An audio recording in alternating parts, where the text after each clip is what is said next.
Okay, hello mga kapisda at sagutin lang natin yung kohabis natin na nag-comment. At humingi siya ng advice kung bakit daw namamaho yung tubig sa aquarium. So, ang comment niya, morning po. Ask ko lang po kung bakit namamaho ang tubig sa aquarium. Tubig poso po ang gamit namin. Hi guys, ako si Jerry ng Jerry's Aquatics. Gumagawa ako ng mga video patungkol sa mga aquarium needs, aquarium hobbies, and peacekeeping. So kung gusto mo ng ganitong mga video, feel free to visit sa channel ko at pakicheck mo na lang yung mga nagawa ko ng video. Okay, mga kapisda, magbibigay lang ako ng ilang dahilan kung bakit nga ba namamaho or naiiba yung amoy ng mga tubig natin sa aquarium. Na-experience ko na rin to before, nung bago-bago pa lang at sa mga na-research ko din at napag-aralan. So, isi-share ko rin sa inyo kung ano yung mga nagiging dahilan bakit namamaho yung tubig sa aquarium.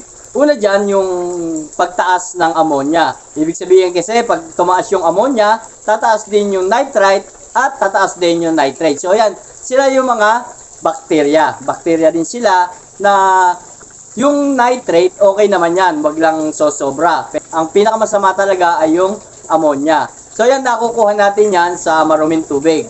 So, halimbawa, hindi tayo nakakapag-water change. Tapos, marami tayong magpakain. Then, halimbawa, kung may mga planted na aquarium tayo, may mga halaman, may mga tuyong dahon, dapat yon tatanggalin natin. At sa pagpapakain naman, dapat yung mauubos lang nila within 1 to 2 minutes or maximum na 5 minutes. Pagka kasi hindi natin nakuha yon, halimbawa, hindi nila naubos, hindi na nila kinakain, dudumi yung tubig natin at mabilis tataas yung ammonia. Then, isa pa, mapapansin nyo dyan, pagka mataas na yung ammonia, magkakaroon ng mga bubbles na parang sabon dun sa ibabaw ng tubig. So, yun nga, ang sign na mataas yung ammonia. Kaya, dapat mag-water change na tayo. Pwede tayong mag-water change 50%. Then, naglalagay ako ng rock salt. Yung mabibili lang sa tindahan. Huwag lang iodized salt kasi mas mapapasama yung isda natin. Then, halimbawa, sa 5 gallon lang, halimbawa, nag-water change ako 50%, then maglalagay ako ng 1 kutsarang asin.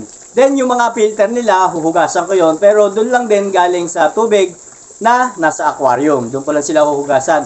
Hindi ko rin sila hinuhugasan sa rekta, tubig gripo, kasi nga, may chlorine yun, makakasama din sa isda natin pag binalik na natin yung mga filter.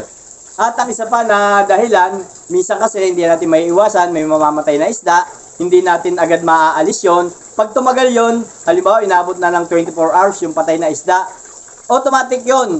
Sobrang taas na ng ammonia. Kaya dapat, mapapansin natin, tuwing magpapakain tayo, check natin kung may namatay na isda, dapat maalis na natin agad yon. Then, kung may namatay na isda, kailangan mag-water change na ulit tayo kahit mga 20 to 30% lang. Then, after mo naman mag-water change, yun nga, nakapaglagay ka ng asin. Kung meron kang mga, halimbawa, water conditioner, pwede ka rin maglagay para at least makondisyon yung tubig natin. Kung halimbawa naman, hindi talaga may iwasan at sobrang masama na yung amoy talaga ng tubig natin sa aquarium, pwede ka na mag 100%. Pero, tandaan mo lang, halimbawa, kukunin mo muna yung isda sa aquarium, then ilalagay mo muna sa ibang lagayan. Then, pag nagpalit ka ng tubig, dapat yung walang chlorine. So, halimbawa, kahit yung purified water or yun nga, tubig poso, yun, pwedeng gamitin yon. Pero, wag mo munang ilalagay agad-agad yung mga isda. Kahit siguro, kinabukasan mo na ilagay.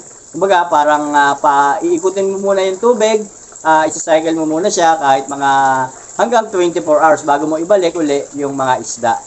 Okay, so yun lang muna mga kapisda at sana nakatulong sa kohabis natin na nag-comment.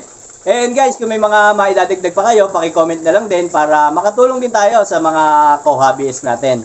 Okay mga kapisda, hanggang dito na lang muna at kung may mga tanong pa kayo ay paki-comment nyo lang dyan at sasagutin ko din yan batay sa napag-aralan at na-experience ko na din. At kung hindi ka pa nakapalo ay paki-follow mo na ako nang ma-update ka pa sa mga susunod ko pang mga video. Okay mga kapisda, happy peacekeeping!